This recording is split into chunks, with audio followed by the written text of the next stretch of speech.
Education Scotland's guidelines for early reading are organised across three main areas. These are building a literacy-rich environment through interactions, experiences and spaces, developing skills for reading, and building independent and engaged readers. For each of the areas pictured, a suite of videos has been developed to support professional learning. The videos have been carefully developed to align with Scotland's Curriculum for Excellence guidance. Throughout the video, some technical terms are used to describe aspects of early reading. The QR code shown on the slide will allow you to access a glossary with brief explanations of some of the terms used. Each area has been broken down into 4 themes. There is a video which explores each theme, identifying key messages and research which supports the guidance. This video is focused on responsive planning of universal approaches, as underlined on the slide. You may choose to watch this video in isolation, but it is recommended that the overall suite of videos is used to support a broader programme of professional learning. Learning and teaching should be planned in response to the identified strengths and barriers of all learners. Within this video, we will explore these 2 key messages. Use what you know about the learners to identify the pedagogical approaches needed to support progress. Adapt practice to ensure that children experience success as a reader, building on their strengths in order to overcome barriers. A list of signposted resources has been created to accompany this video. At the end of the presentation, you can return to the home page for the overall resource or a landing page, which has further support for responsive planning of universal approaches. As explored in the video, Building Knowledge of the Child as a Reader, Scotland's curriculum places learners at the heart of education, and the role of the educator is to respond to the uniqueness of each child, their family, and the context of the community in which they live by planning a child-centred curriculum. Responsive planning of universal approaches takes into account what each learner knows and can do, what motivates and engages them, and how we can use this to build on their strengths to support progress. Assessment is the key to identifying a child's strengths and barriers. We use assessment both to understand a learner's specific capabilities and difficulties and to monitor their progress. All forms of assessment should inform our planning for learning and teaching and should be responsive to each child's strengths and barriers. This includes the voice of the child, for example gathered through children's folios or reflections on learning, and should take into account their experiences of literacy from their home or community. It should include insights from parents or carers, health professionals, and other colleagues working with the child. Formative assessment through observation and listening and talking to children enables us to notice and analyse children's progress and, where appropriate, intervene in the moment. Provide explicit teaching and feedback or scaffolds. Plan additional practice and consolidation. And provide appropriate learning experiences to strengthen a learner's skills and identity as a reader. Diagnostic assessments are used to determine what children can do. They provide opportunities to reflect on children's strengths and difficulties. This could be reflecting on an observation to analyse learning and plan for next steps, or assessing the specific skills for fluency to help identify the type of support needed for learners to continue to progress. The results should be used to supplement, not replace, professional judgment about a child's current capabilities. We should use the least intrusive and most appropriate diagnostic assessments to obtain valuable information for planning. Monitoring progress is used to identify the strengths and needs of all learners, including those who are struggling or those who could be further challenged. Effective learning and teaching, as summarised by the Education Endowment Foundation, should build on learners' prior knowledge and experience, break down complex learning into smaller steps, encourage retention of learning by using repetition and practice, make good use of modelling, explanations and scaffolds to support learning, and adapt teaching in a responsive way. We would emphasise that adaptive teaching supports the needs of all learners, including those who would benefit from further challenge.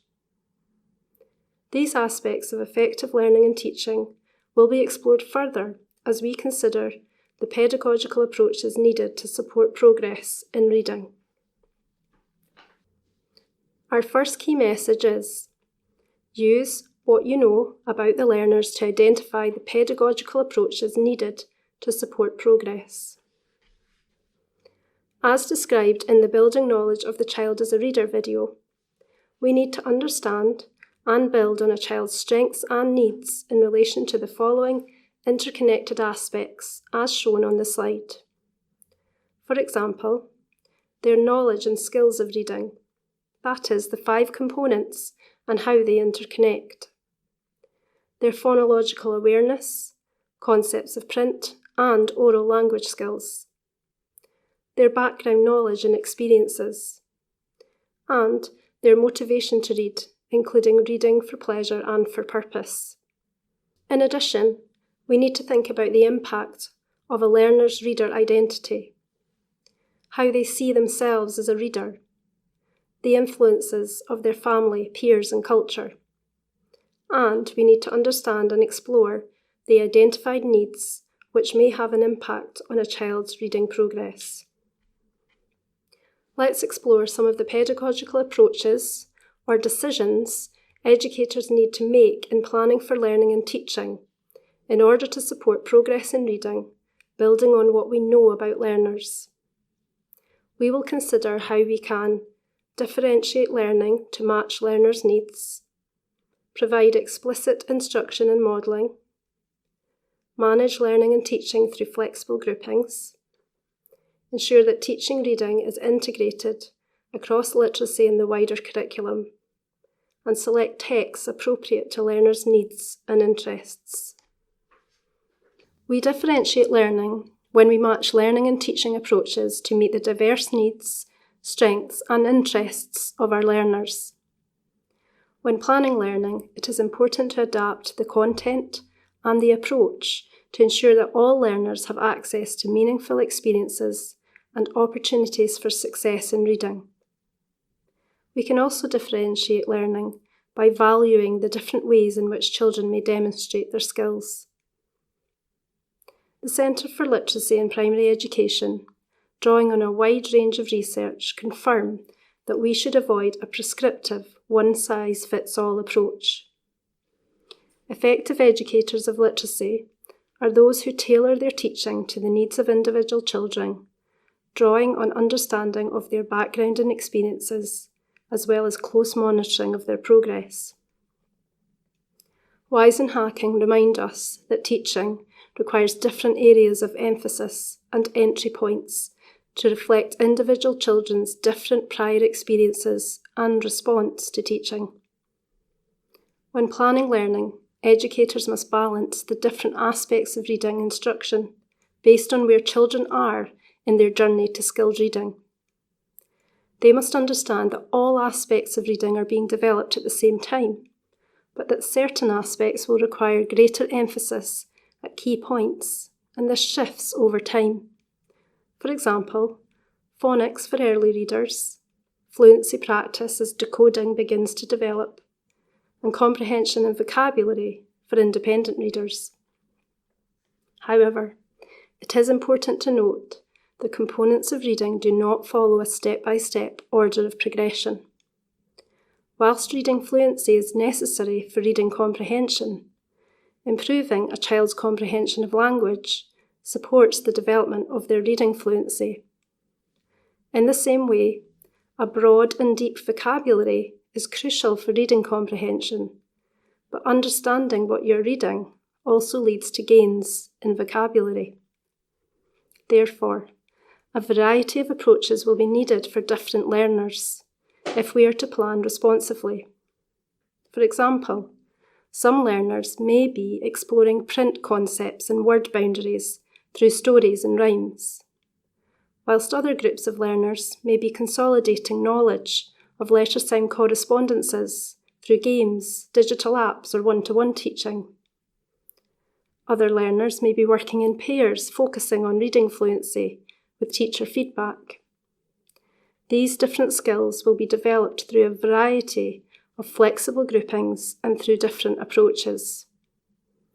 For some learners, multisensory approaches will be needed to reinforce learning. Examples include using physical resources, for example letter tiles to build words, visual aids, for example sound mats or freezes, and actions, for example clapping syllables or counting phonemes on fingers. Additionally, technology can be useful for consolidating learning or providing access to texts which learners cannot yet read themselves, for example, an interactive reading aloud tool. Another key pedagogical approach is explicit instruction and modelling of reading skills. Research suggests that children tend to make a good start in learning to read where their teachers model and share the processes of reading. This helps to make reading behaviours explicit for children.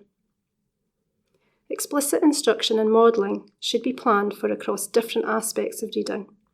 For example, short, regular teaching sessions to model blending and segmenting skills, and how to chunk up longer words to read them in a text. Modelling comprehension strategies, such as making predictions about what might happen next in the text, or using think out loud strategies to model how you might draw on clues in the text to make an inference. Providing explanations for new or unfamiliar vocabulary within a text, or modelling and discussing different strategies for selecting a book to read independently, such as reading the blurb, reading the first few pages, or looking at the front cover. In addition, taking into account learners' experiences, educators have the very important role of modelling a love of reading, enthusiastically sharing the joy and pleasure that comes from reading a text together, modelling how questions can be answered or new discoveries can be made through reading. As Tennant reminds us though, modelling is not enough. Children must also be given time to practice these skills, either on their own, in pairs, or in guided sessions where scaffolding can be offered. Across this suite of resources, you will find other practical examples of explicit instruction, sometimes referred to as I do it, we do it, you do it approaches. For example, in the videos, considering the 5 components of reading, implementation of phonic approaches, and developing phonemic awareness. Let's now explore how educators make decisions about flexible groupings to plan targeted learning and teaching opportunities in order to support reading progress. Cathy Hall of Leeds University in 2013 conducted a review of the evidence of effective literacy teaching in the early years of school. She found that effective educators organise learning across a variety of groupings. For example, small group teaching, one-to-one, paired work, cooperative and whole class teaching. These groupings were not fixed, but flexible and matched to instructional need. Small group teaching has a specific focus on explicit teaching in aspects of the 5 components of reading: phonics, phonemic awareness, fluency, comprehension, and vocabulary to meet the needs of learners. Responsive planning creates opportunities for teaching to be repeated for learners as needed. Children learn and progress in reading skills at different rates. Therefore, these small groups will frequently change, as will the amount of time that adults spend with groups. As we explored in Building Knowledge of the Child as a Reader video, schools and settings should encourage a positive identity as a reader.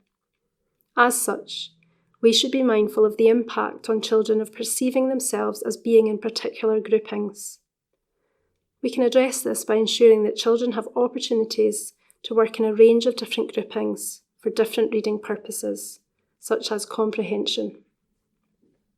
Teachers may identify a learner within these small teaching groups who may need some additional one-to-one coaching on an aspect of reading.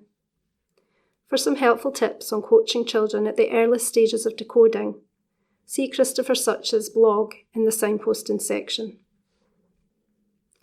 Paired groupings may be planned for to practice decoding and fluency skills, where the teacher can go from pair to monitor progress, guide a partner's responses, and provide needed teaching points as necessary. Findings from a large body of studies show that children learn more through peer collaborative learning approaches compared with learning in isolation or teacher-dominated instruction.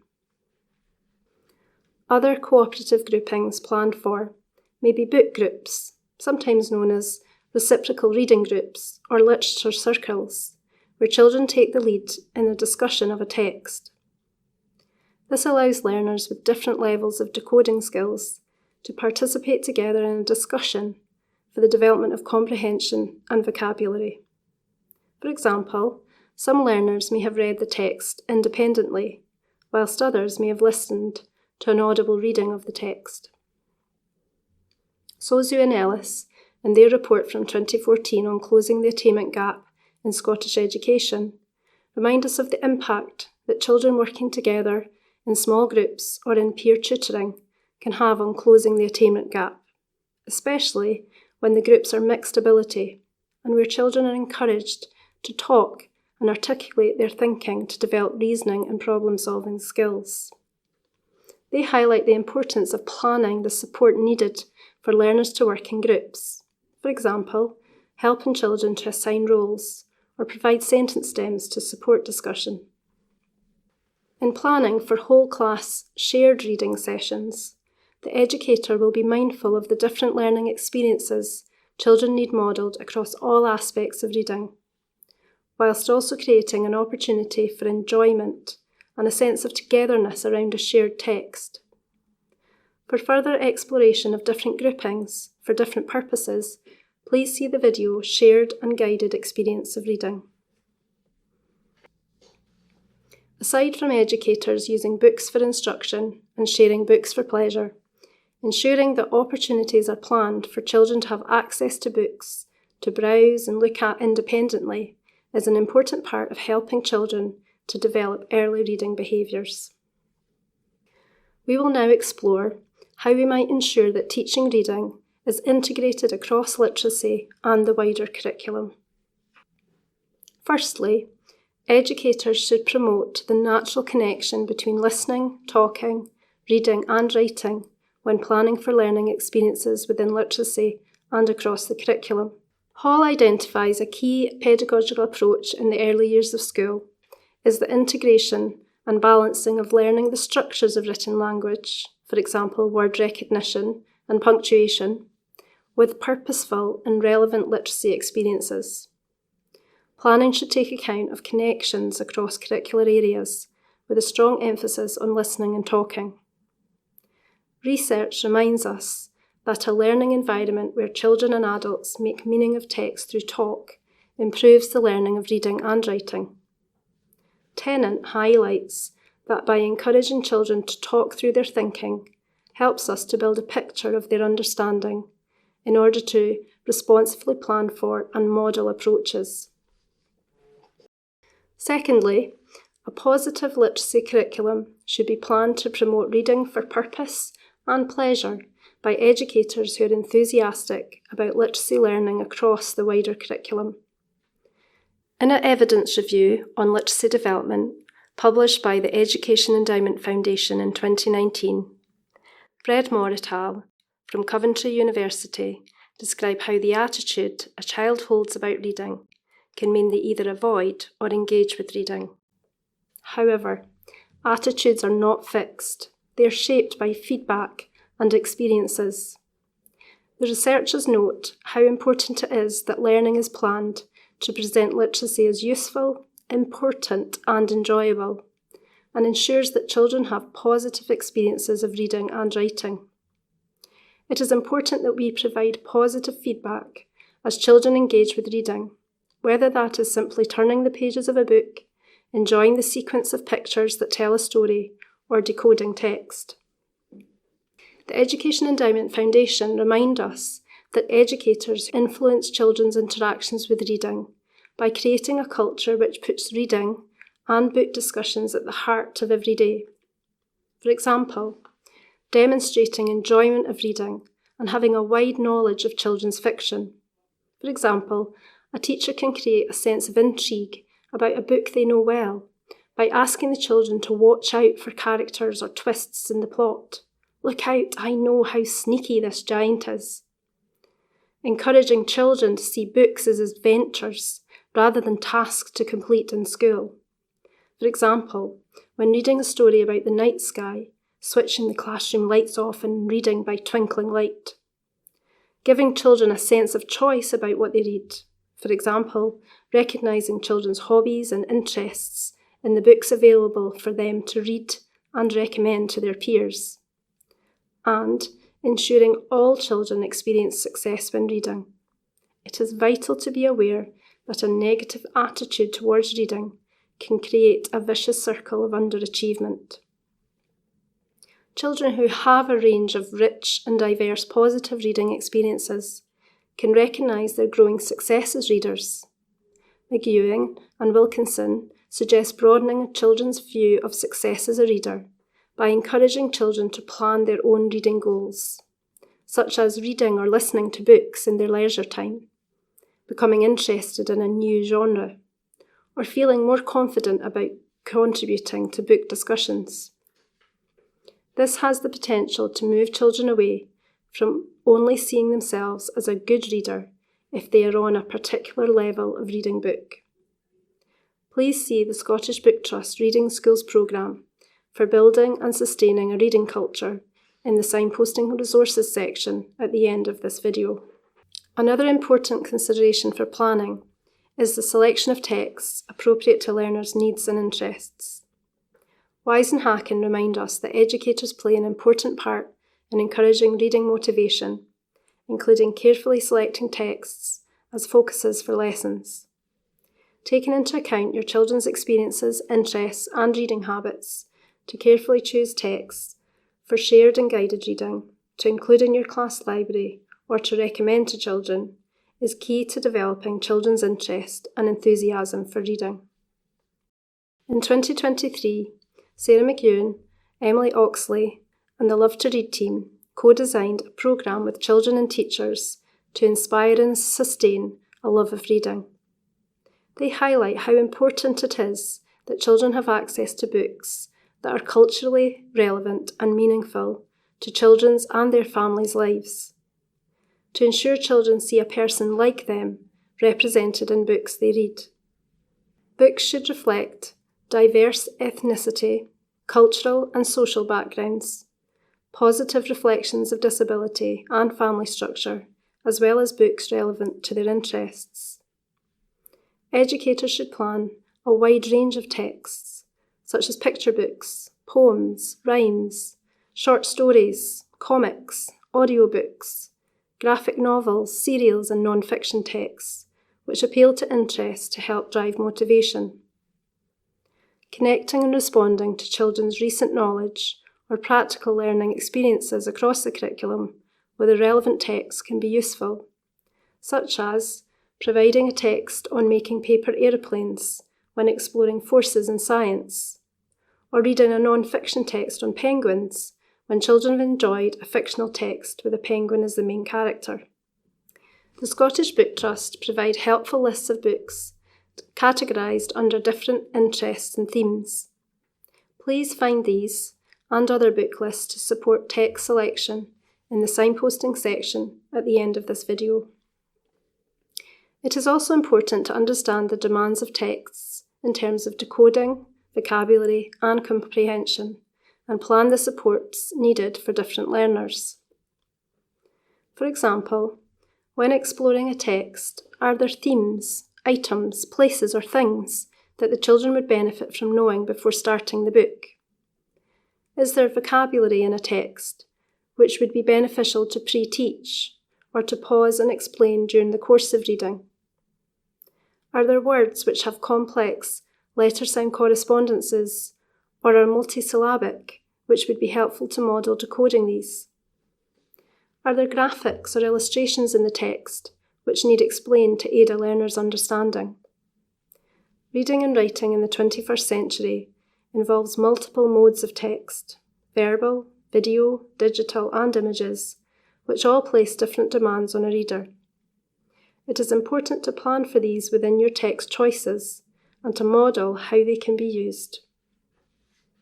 Now let's consider our second key message. Adapt practice to ensure that children experience success as a reader, building on their strengths in order to overcome barriers. In the video Building Knowledge of a Child as a Reader, we learned about the importance of building knowledge of the child, their interests, their context, and range of skills. Developing an understanding of what this means in terms of their strengths and potential barriers provides a holistic assessment which we can use to ensure children experience success as a reader. We adapt practice by understanding what learners know and can do well, providing learning experiences that build on these strengths. We encourage children to appreciate their own strengths and see themselves as readers, using specific feedback to help them build an accurate picture of their strengths and next steps. It is important to encourage learners to view difficulties as opportunities for growth and celebrate small victories, such as decoding a challenging word or understanding a complex passage. Let's consider some examples of building on learners' strengths to help them overcome some of their barriers to experience success as a reader.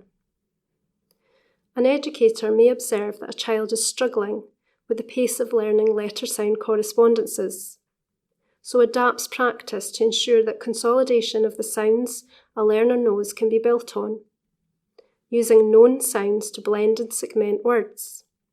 In this way, a learner experiences success as a reader before introducing more sounds. An educator may notice that a child is struggling with comprehension of texts, so builds on their creative strengths to encourage their use of drawing to create visual representations of the story elements or characters to enhance their understanding of a text. An educator may know that a child's experience of text from home is digital gaming, so will build on this experience to provide consolidation of learning through digital games or provide opportunities for them to create text digitally or use characters or settings from their games to motivate them. An educator may observe a child's struggle with decoding skills and their strength in oral comprehension skills, so provide them access to an audible version of text to enable them to engage in a group discussion of the text with peers. An educator may know that a learner speaks and reads multiple languages and use this to build connections with vocabulary across the languages. We adapt our practice so that potential barriers are anticipated and ways round them are planned for, so that all children can make progress. Responsive planning of universal approaches takes into account what each learner knows and can do, what motivates and engages them, and how we can use this to build on their strengths to support progress. A video overview, glossary, signposted resources, and some reflective questions have been created to accompany this video.